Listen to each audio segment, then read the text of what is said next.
Well, a lot has happened since the last time I spoke with New York Red Bulls star Daniel Edelman back in January. And here we are in October, and the Red Bulls are anxiously waiting for the playoffs to start. And Edelman just keeps adding to his resume. Daniel, I know it's an exciting time for you and the team, and thanks again for coming on this morning.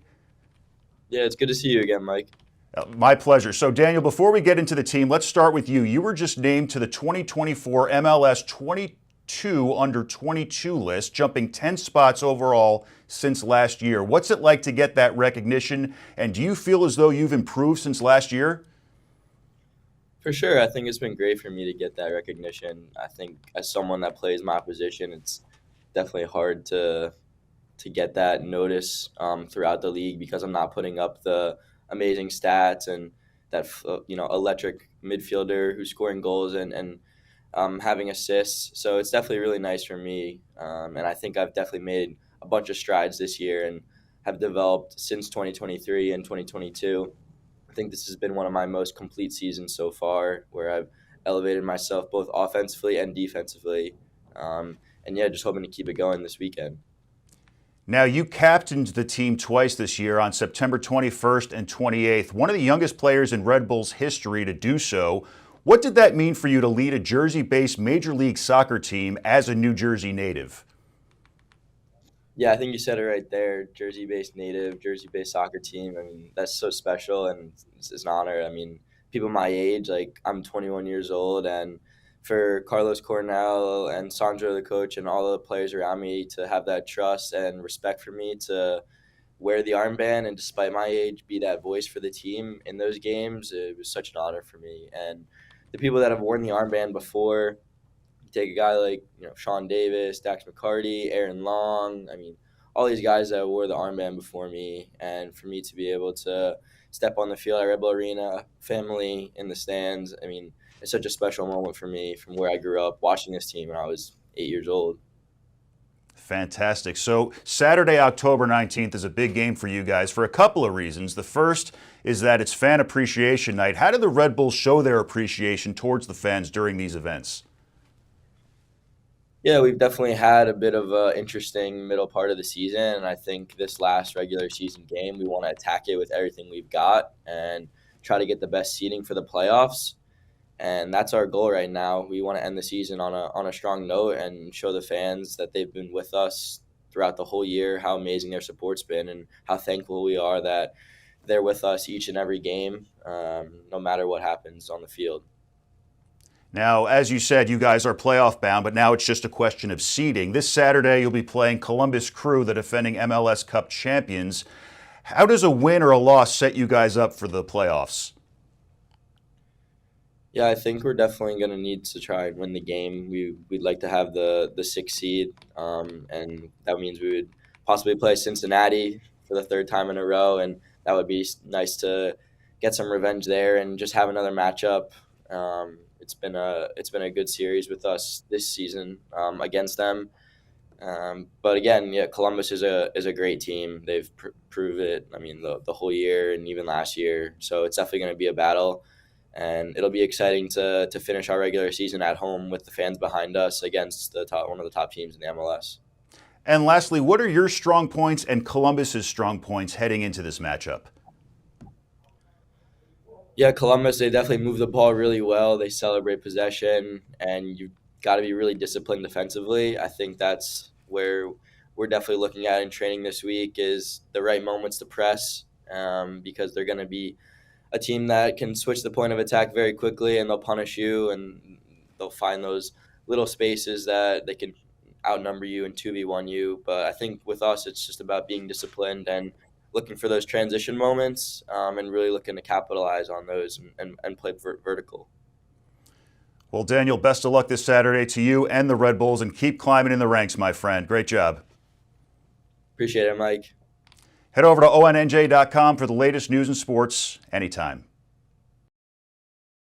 Some of the biggest challenges I face as a student athlete is managing my athletic work and my schoolwork. To prevent our student athletes from falling into academic distress, we created a program called Gamer. Each team works with an athletics academic liaison to increase graduation and retention rates. The turning point that I saw is my grades went up. What has helped me the most is definitely tutoring. My academics have just skyrocketed. The ultimate goal is for our student athletes to have that championship moment on the field and day of graduation.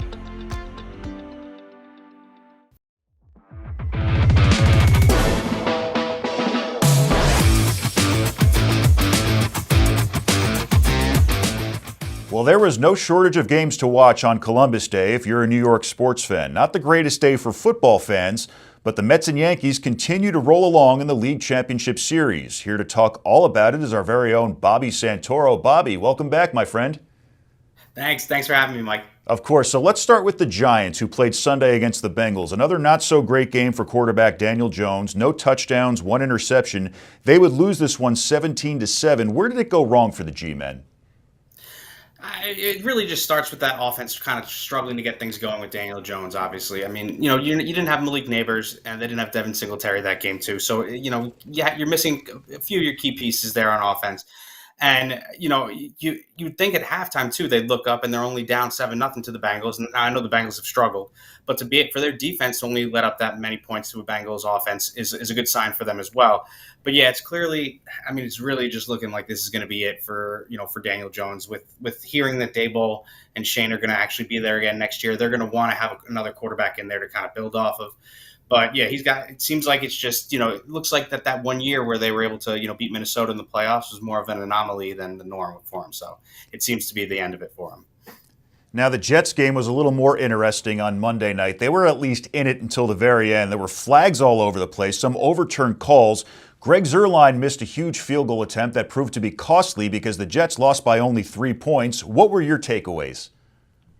Yeah, I mean the flags were unbelievable. I mean, even Aaron Rodgers, I think after the game said that one of the roughing the passers called on him that was called against Buffalo on him, that he said it wasn't even a roughing the passer. So it was a very interesting game. I mean, every 2 seconds there was a flag. I mean, in terms of Zuerlein, I mean, he's a proven kicker, but I mean, yeah, he had a bad night. The wind, everyone was talking about the wind here last night too. Now, look, I don't know if that has much effect on a 35-yard field goal or 37, whatever, one of the ones that he missed. I know he hit the crossbar twice, but I mean, look, we'll take him in Green Bay with our kicker, so whatever. But yeah, so, look, the takeaway from it is Aaron Rodgers actually played very well last night. At probably his best game as a Jet. That interception at the end, sure, was not one of his best decisions.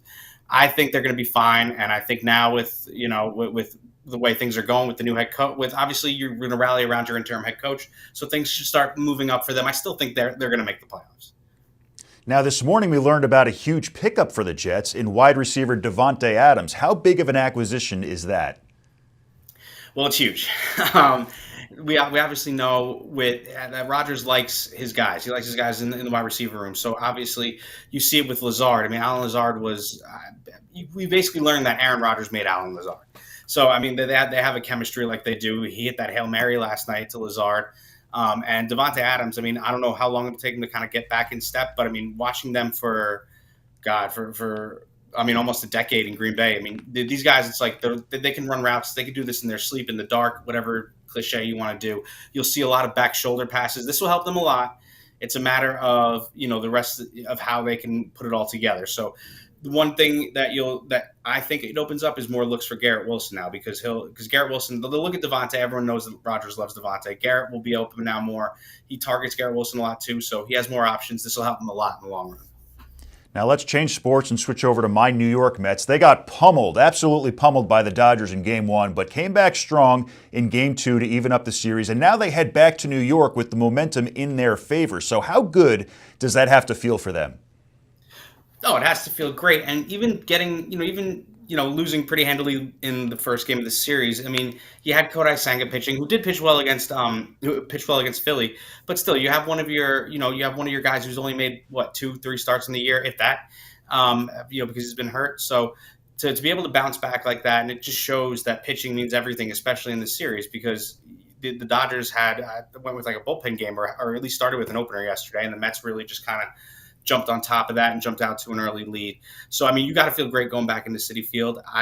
what's going to have to happen is, if you're asking me, I think I think it's going to go to 6 games. I think if the Mets do win this, they're going to have to win. They're going to have to win Game 6 in LA. I mean, it'll be tough if they win all 3 at home. That'd be great.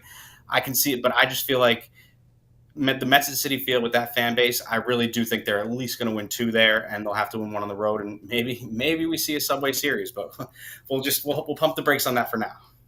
And last, we'll talk your team, the New York Yankees against the Guardians. Carlos Rodon gave a strong performance. Giancarlo Stanton and Juan Soto showed literal strength with their home runs. Dude, like you said, we may see a Subway Series yet again.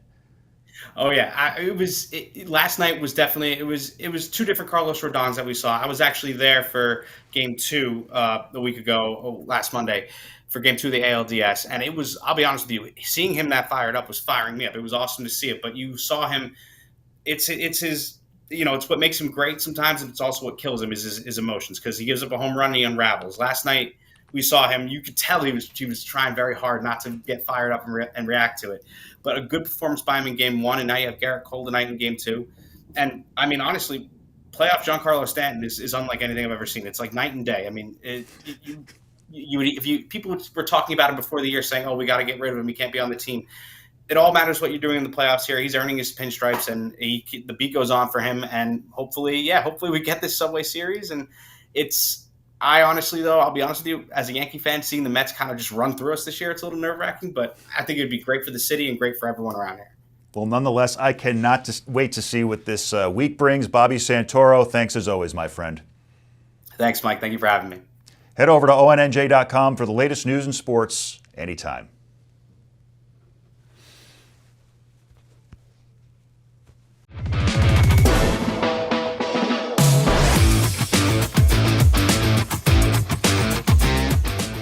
I recently took a trip to Union, New Jersey for homecoming weekend at Kean University, and it was a beautiful day for a football game. Let's check it out. We're here at Kean University for their 2024 homecoming event, a day filled with family, food, and football. Students at Kean University, past and present, enjoyed a day full of sunshine for homecoming 2024. So this is a beautiful day for homecoming. What is it like to be back, and with family in your case? It's amazing. I love it. I love the game. We've been coming every year since my son was a baby pretty much, and now he's 10. So it's fantastic. I love it. And the campus looks amazing now, way different than when I was here. And Felice, you work here, right? I do. I work here and I went to school here as well. It's really nice for me. Beautiful day. And what's your name? What's your name? Lexi Vasquez. Lexi Vasquez. Do you think you're going to go here like your family did? Probably. But you're too young. You shouldn't worry about that. You're too young. Get through school first, make friends, and have fun. The day was filled with great food and fun games as the Kean community waited anxiously for the football game to start. Food is terrific. I think I left a sausage sandwich over there someplace. And I see you have a prize there. How did you win it, and what is it? Yeah, so it's a gnome, and it's actually the only prize I wanted, and the only game that you could win it at was where the blocks are stacked up. There's 3 blocks all stacked up, and you have to knock them in one throw off of the base. So I did that on my second throw, and I got what I wanted. So you're better at just running. You're a true athlete. I guess so, yeah. The Cougars would take on the William Patterson Pioneers in their first home game since September 14th. The football players weren't the only Kean University athletes in attendance. Members from several other sports came out to show their support. This is homecoming. What's it like to be here? Feels amazing to be here. And talk a little bit about the team itself this year. This year we're really good as a team. We're all very connected and we work together as a whole, and we're looking to get another win tonight. And what position do you play? I'm a forward. And do you score goals?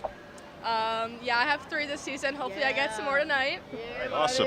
And how about you? I'm a goalkeeper. Oh, okay. So everybody shoots at you then? Yes. Do you have a lot of saves this year? A couple good ones. How awesome is it to be here today for homecoming? It's great. It's a great tradition. We love coming here every year. We usually have media day right before, and then we go out, get some food. They got sausage and peppers. It just doesn't end. It's great. Gotta love sausage and peppers. Also, you guys had headshots today, right? How did that go? Yes, it went well. Shout out to Larry so we can look good on social media. And talk a little bit about the team this year, how you guys are performing. I think we're doing really well. It's my first year as a grad transfer, so I really like the team, and yeah, they push me every day. I asked members of the athletic staff if they thought Kean would come away with the victory. Are you guys going to win today? Yes, we are going to win. So I'm staying positive, throwing out the positive vibes right now. So looking for a great time for everybody. And the football team is practicing behind us now. You think they're going to come away with a victory tonight? I'm really hopeful. I do. I think that the energy is there, so it's going to be an exciting day. And beat them they did. Kane outscored William Patterson 25-18. Recently, Ardina Delisa Gonzer got the chance to visit Prudential Center, where they announced a brand new food line for the fans. Take a look. Hi, I'm Dina Delisa Gonzer for ONNJ Jersey, and here today at the Prudential Center, I'm not just here for hockey, but I'm here to taste some truly delicious food. The Devils have a partnership with East Back Kitchen, and we're really excited for all of their New Jersey offerings. We're going to be trying things like funnel cake fries, which is maybe from that seaside down the shore area. We've got some hot dogs, we've got some tacos, and of course, not complete without Taylor ham, egg, and cheese. So let's dive into it all. Fan experience to us is everything. Obviously, we've got our product on the ice, our players playing at a high level, expecting them to compete for a fourth Stanley Cup this year, for sure. And, the acts that we bring in on day-to-day. But, when the fans come in, we want to take care of them every single aspect of their journey here, from, entering to getting in, to the food, to the full experience. So this is a huge part. We spent a lot of time this off-season and really always, thinking about the fan experience and how to take care of them. We just wanted to really, get back to the Jersey style of our concessions food and our sweets food. We went through and we picked out the best pizza we could, and we got new recipes for our sauces and our pizza dough, and then the Devil Dog is more inspired by the Devils, and we wanted to do a little bit of a spicy slaw and all that. We changed up our hot dogs. We're using only soubrettes. And then we added a pork roll, egg and cheese, Taylor ham, egg and cheese, whatever you want to go with that. We just wanted to funnel cake fries from the boardwalk. We just wanted to try to get as much Jersey inspiration as we can here at the Prudential Center. All right, first up, I'm going to go with the funnel cake fries. The only thing it's missing is a seagull dive bombing over my head, trying to get at me. Ooh, these are really good. They taste like they have a little bit of caramelized sugar. This iconic, if you don't know, you got to know, it's Taylor ham. Oh my gosh. That was every good morning in one bite. We have chicken tacos, which look absolutely delicious. We've got some Philly cheesesteaks here. I'm going to go for the taco because I love a good taco. We've got some cotija cheese on there, some fresh cilantro. And that's the thing about East Back Kitchen is they're using fresh ingredients, which may feel like a departure from your typical sports arena, entertainment arena food. So if I've made you hungry, make sure to get some tickets to some Devils games. Come on down to East Back Kitchen and give it a try. It was an evening of champions supporting champions as NFL legends, athletes, and fans gathered in New York City for the Tom Coughlin J Fund's annual Champions for Children Gala. This star-studded event brought together sports icons to help families tackling childhood cancer. Our Danielle McCartan has more. All right, Daniel McCartan here at MetLife Stadium with Allie Krieger, USA soccer legend. Allie, first, being here to support Tom Coughlin and the J Fund, why is that important to you? It's important to me to support the kids, and I think this is such an amazing event, and I'm so honored to kind of cross paths over into the American football world and also support my Gotham owner, Carolyn Tisch-Bloggett. And I think that it's, really important to show support and be here for the kids and the funds and show that I actually care about the kids and care about, the cure for cancer. Yeah, it's a special cause, what this foundation and this does for the families that are in need and going through a tough time. It's tremendous just to be a part of this and support and just show my face. It's a great foundation. Yeah, I so appreciate being one of the honorees tonight. So my family obviously has a long history with Tom Coughlin and the entire Coughlin family. So to be here representing my family and this long history we've had with Tom Coughlin and the J Fund is really special to me. And I haven't made it inside yet, but I really look forward to it. That's what this organization is all about, are these families affected by cancer. So really eager to spend time with them tonight. Yeah, it was amazing. They've done such a great job. And I said last time I was in this locker room it was a little bit different because it was after a game. So it looked a little bit, a little bit different than it does now, but no, it's a beautiful night and an event, and I'm so happy to be a part of it. Head over to ONNJ.com for the latest news and sports anytime. Harry! Nothing has ever been handed to me.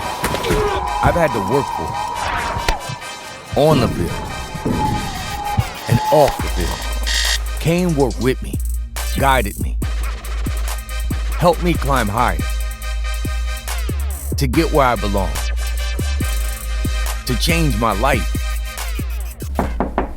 Hey, welcome to the team. Cougars climb higher. Kane University.